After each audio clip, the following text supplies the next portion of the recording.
수요 말씀 묵상, 오늘은 8월 13일 25년입니다. 함께 기도하시겠습니다. 우리를 창조하시고 우리의 아버지 되시는 하나님 아버지, 지난 시간들 동안에도 주님의 인도 가운데 우리를 보호해 주시고 사랑해 주시는 하나님의 은혜에 감사의 영광을 돌립니다. 하나님, 우리가 날마다 고백하는 것은 주님의 은혜와 사랑이 없이는 우리가 살 수 없는 존재라고 하는 것입니다. 세월 지나갈수록 더욱 주님 의지하고 주님 바라보고 주님 말씀 쫓아 살아가는 우리 되도록 인도하여 주시옵소서. 오늘 말씀 가운데 우리에게 주님의 뜻을 알게 할 수 있도록 주님, 우리의 마음을 열어 주님의 말씀을 받게 하여 주시옵소서. 감사드리며 예수님의 이름으로 기도합니다. 아멘. 오늘의 말씀은 데살로니가전서 4장 1절부터 12절까지의 말씀입니다. 함께 읽겠습니다. 그러므로 형제자매 여러분, 끝으로 우리는 주 예수 안에서 여러분에게 부탁하며 권면합니다. 여러분은 어떻게 살아야 하며 어떻게 하나님을 기쁘게 해드려야 할 것인지를 우리에게서 배운 대로 하고 있으니 더욱 그렇게 하십시오. 우리가 주 예수의 이름으로 무슨 지시를 여러분에게 내렸는지를 여러분은 알고 있습니다. 하나님의 뜻은 여러분이 성결하게 되는 것입니다. 여러분은 음행을 멀리하여야 합니다. 각 사람은 자기 아내를 거룩함과 존중함으로 대할 줄 알아야 합니다. 하나님을 알지 못하는 이방 사람과 같이 세욕에 빠져서는 안 됩니다. 또 이런 일에 탈선을 하거나 자기 교훈을 해하거나 하지 말아야 합니다. 우리가 여러분에게 전에도 말하고 경고한 대로 주님께서는 이런 모든 일을 징벌하시는 분이시기 때문입니다. 하나님께서 우리를 불러주신 것은 더러움에 빠져 살게 하시려는 것이 아니라 거룩함에 이르게 하시려는 것입니다. 그러므로 이 경고를 저버리는 사람은 사람을 저버리는 것이 아니라 여러분에게 성령을 주시는 하나님을 저버리는 것입니다. 교우들에 대한 사랑을 두고서는 여러분에게 더 쓸 필요가 없겠습니다. 여러분이 직접 하나님께로부터 서로 사랑하라고 하시는 가르침을 받아서 온 마게도니아에 있는 모든 형제자매에게 그것을 실행하고 있기 때문입니다. 형제자매 여러분, 우리는 여러분이 더욱더 그렇게 하기를 권면합니다. 그리고 우리가 여러분에게 명령한 대로 조용하게 살기를 힘쓰고 자기 일에 전념하고 자기 손으로 일을 하십시오. 그리하여 여러분은 바깥 사람을 대하여 품위 있게 살아가야 하고 또 아무에게도 신세를 지는 일이 없도록 해야 할 것입니다. 아멘. 4장을 시작하며 사도 바울은 데살로니가 성도들에게 하나님을 기쁘시게 하는 길을 그의 선교팀에게 배웠으니 그것을 더욱 힘쓰라고 권하고 있습니다. 우리의 삶은 하나님을 기쁘시게 하는 삶이어야 합니다.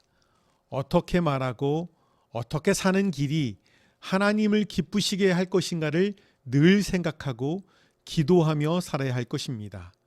또한 하나님을 기쁘시게 하는 일을 배운 것을 지식에만 머물지 말고 힘쓰라고 말씀하고 있습니다. 이것이 성도의 마땅한 삶의 방식입니다. 데살로니가의 새로운 신자들은 그들이 배운 것을 충실히 따르기 위해 애썼습니다. 그러나 그들이 온전히 그리스도의 길에 순종하지 못하는 영역이 있었는데 바로 성의 영역이었습니다. 거룩은 단순히 세상으로부터의 분리가 아니라 하나님께 기쁨이 될 수 있는 순결한 삶입니다. 하지만 이 교회의 어떤 구성원들은 하나님의 뜻과 상반되는 길로 나갔습니다. 그래서 바울은 선언합니다. 하나님의 뜻은 이것이니 곧 너희의 거룩함이다 라고 말씀하고 있습니다.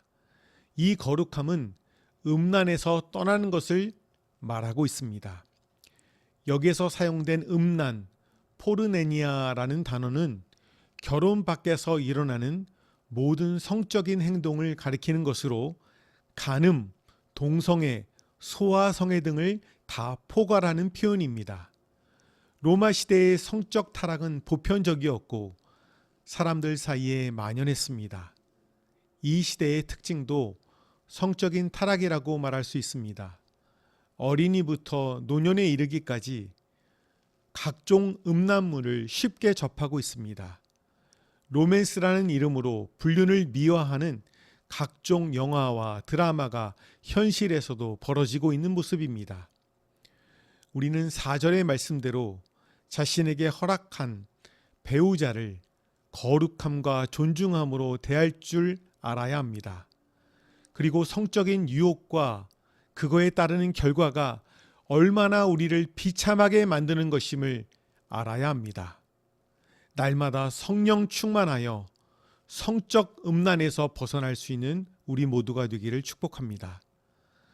성적인 술수나 기만을 사용하는 성적인 죄가 교회 공동체를 어지럽히고 파괴하고 복음 전파를 방해하는 사단의 도구로 쓰일 수 있다는 사실을 우리는 또한 기억해야 합니다. 그러기에 오늘 본문 6절 이하에 주님은 이런 모든 일을 징벌하시는 분임을 알라고 경고하고 있습니다. 하나님께서 우리를 부르신 것은 더러움에 빠져 살게 하려는 것이 아니라 거룩함에 이르게 하기 위해서 부르셨다고 말씀하고 있습니다. 이 말씀을 저버리는 사람은 성령을 주시는 하나님을 저버리는 것임을 분명히 말씀하고 있습니다. 우리는 흔히 성적인 부분을 사적인 영역이라고 생각해서 언급해서는 안 되는 일이라고 치부하기도 합니다. 그러나 주님은 우리의 성적인 거룩함이 하나님을 기쁘시게 하는 일뿐만 아니라 교회 공동체를 거룩하게 하는 것임을 우리가 알기를 원하고 계십니다. 형제 사랑에 관하여는 바울이 더 쓸 것이 없을 만큼 성도들은 배운 대로 사랑을 실천하고 있었습니다. 고난 중에 사랑을 유지한다는 것은 쉬운 일이 아니었지만 그 사랑 때문에 거룩할 수 있었고 고난을 이겨낼 수도 있었습니다. 하지만 사랑에는 다함이 없고 더할 나위 없는 사랑도 없습니다. 그래서 사도 바울은 더욱 사랑하고 지속적으로 사랑하라고 당부합니다. 사랑은 한 번의 사건이나 이벤트가 아니라 삶의 방식이기 때문이지요. 마지막으로 사도는 일을 하지 않고 재림만을 기다리며 놀고 의존하기만 하는 성도들을 향해 경고하고 권면하고 있습니다. 그들은 스스로를 더 영적인 사람으로 생각하지만 사실은 이기적인 골칫덩이이며 사회 구성원들이 교회에 적대감을 갖게 만드는 문제거리입니다. 그들 때문에 교회가 불신자들의 신뢰를 잃게 되고 교회 내부의 평안과 거룩이 훼손되기 때문입니다. 성도는 세상에 속하지 않았지만 세상 안에서 사는 사람들입니다. 그래서 성도들은 조용히 자기 일을 자기 손으로 해야 하며 영적인 것을 추구한다는 명목으로 남에게 손을 벌려 세상 사람들의 손가락질을 받지 말아야 합니다. 사도 바울은 성도가 세상 사람에 대해서 존경받고 신뢰받는 삶을 살아야 함을 강조하고 있습니다. 우리 모두가 세상과 구별된 거룩한 삶, 끝이 없는 형제 사랑이 있는 삶, 자기에게 맡겨진 삶에 책임지는 삶이 되기를 원합니다. 그리하여 우리의 삶으로 하나님께는 영광을 돌리고 이웃에게는 덕과 모범이 되는 그리스도인의 삶이 되시기를 주님의 이름으로 축복합니다. 같이 기도하시겠습니다. 사랑의 하나님, 우리가 성적으로 윤리적으로 이 음란한 이 세상에서 주님을 기쁘시게 하는 거룩한 삶을 살도록 인도하여 주시옵소서. 우리가 주님이 원하는 사랑하는 삶이 되어 서로 더욱 지속적으로 사랑할 수 있도록 성령 충만함을 허락하여 주시옵소서. 우리가 주님의 재림을 기다리고 소망하지만 오늘 우리에게 맡겨진 우리의 삶을 성실히 잘 감당하여 세상에 덕을 끼치고 모범이 되는 삶이 되도록 인도하여 주시옵소서. 나머지 3일간도 주님의 기쁨이 되기를 소원하며 예수님의 이름으로 기도합니다. 아멘.